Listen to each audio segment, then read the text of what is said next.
Alright, so we got rid of the CA Corvette and we got ourselves a Shelby. We're going to take a look at that today and we're going to talk about why. Nope, not that. There she is. We got the Shelby F150 2023 supercharged, advertised 775 horsepower. Still not sure how I feel about having a truck with a tonneau cover and a carpeted bed, but it's nice.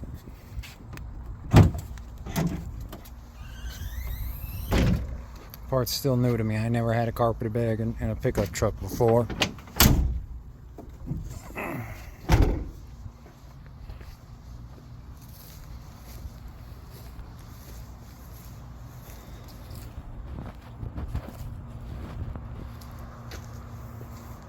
Before we talk about why I transitioned from the Corvette to this, talk about the big. So a lot of people you see when they're looking at these, you know, they just launched the 2024 version, which I think they're going to build 500 or 800 of them this year, which normally they build 250 or 300 of these a year before, in prior years. I don't know, some guru on the internet is going to correct me on that one, but we'll see.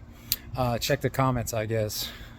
But why wouldn't you get a TRX or get a Raptor R? And I checked them both out, both great trucks. When you drive all three of them, the TRX boiled down to the look. I did not like the look of it. It looked like a regular Dodge pickup truck, or Ram, I guess it's a separate brand these days, with a bunch of plastic on the bottom. And the front looked like Sid the Sloth. Not my style. Raptor R I liked. It came on 37s versus this is on 35s. The suspensions are pretty comparable. It's about when you can adjust with the buttons inside versus this one you can manually adjust the same Fox shocks with little knobs on the sides. But I'm not hitting the fucking dunes. I'm in Texas. I'm in Dallas, Texas. So when you looked at all three of them, you know, people are like, oh, this one's faster. That one gets you out the dig quicker. All right, calm down, Dominic Toretto. Fucking go watch you another Fast and Furious and chill out, okay? If you're out here buying these trucks, digging them off the line and seeing how fast you can get them, well, I mean, it's fun and all, but I'm not buying a truck to see who can race down the quarter mile fastest. Having someone with a little extra giddy up go when you're on the highway and want to pass somebody, or you like to get to the speed limit a little bit quicker, right? That's what I got it for. So I like someone with a little power. And I had the built Jeep Gladiator, bought it from this company out here that does a great job building them and charges a premium for them. And I learned quickly I am not a Jeep guy. For what it is great. I'm not out hitting the trails every weekend. You know, taking the doors off and driving down to the beach is about the most you're going to get out of me for it. I got that when I got rid of the F250 because out here in Dallas I couldn't drive anywhere in that damn thing, trying to get in parking garages. So I got the Jeep. It had 37s on it, on something that was still only 6'6" tall. It was cool, great turning radius. But man, when you're on the highway, you can't hear shit.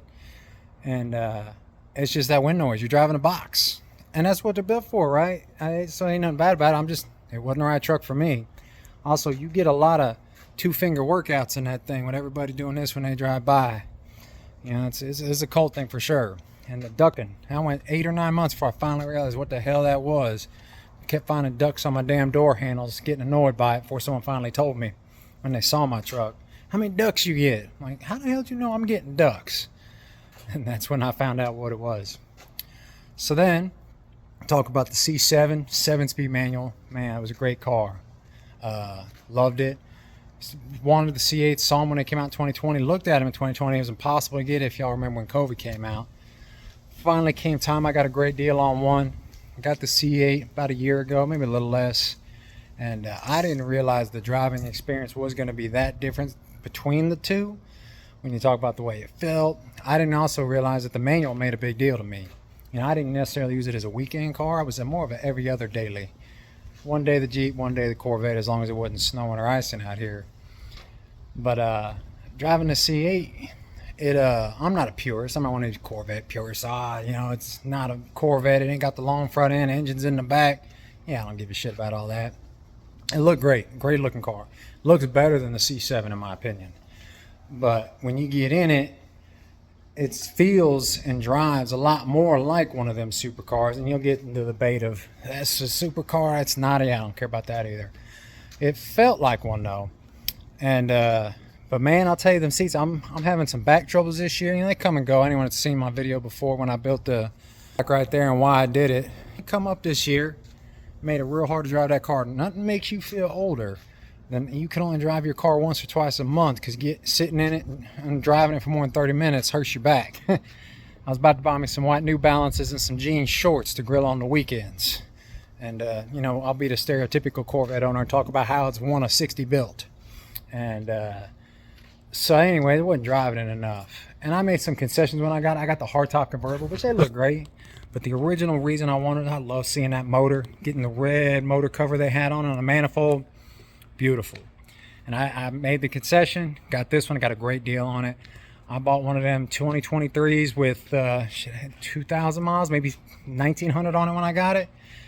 Off the lot, I got it for 62,000. Great deal, beautiful car. That's pre-tax, of course.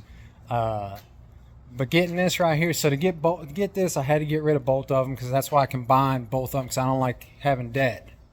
And I was like, if I'm going to have a weekend car, then I'm just going to save up this year. And we'll look at getting a true weekend car, something like a Viper, or maybe one of them used McLarens even. You know, you can get them about a reasonable price, around the price of a Viper, mid-2000s Viper, not one of the 94s, 95s. Well, they look good, not as good.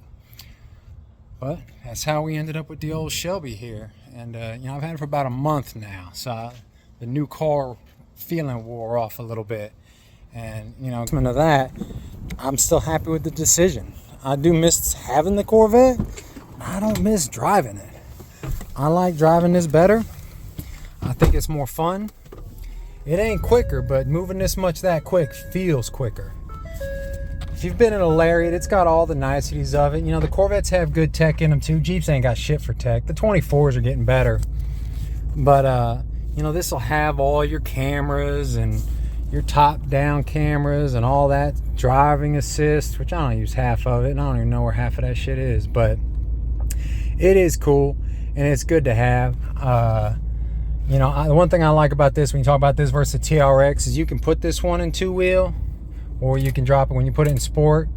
It'll automatically drop it down into 4 auto, and that's when you really feel this thing get up and go. But you can't do that in the TRX. You can in a Raptor, I believe. I don't remember. I didn't look at that much when I was looking at them.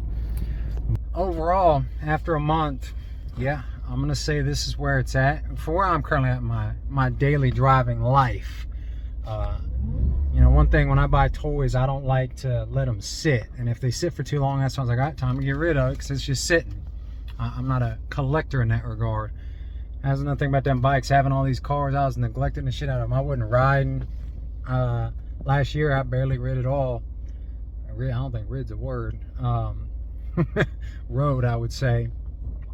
But man, I'll tell you, I get this out there, and I don't know if it's doing 0 to 60 in 3.6 seconds. I think that's the speed of the Super Snake with a little smaller tires on it.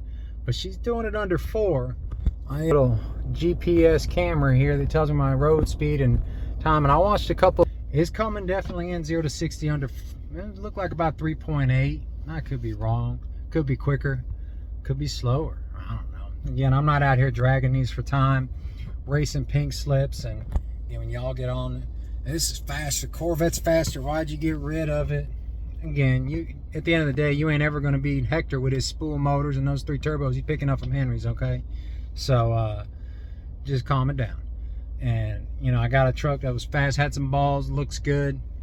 You know, I can't have the big lifted trucks out here just because they don't fit nowhere. But saying that a Corvette's faster, you know, yeah, a boat floats on water better than a Corvette too. That's not what its purpose is, okay? So yeah, if you're looking at these Shelbys, I highly recommend them. It's a little more maintenance with the supercharge, right? If you look at a regular Raptor, man, they don't have V8s in them anymore, and it's a look thing, right?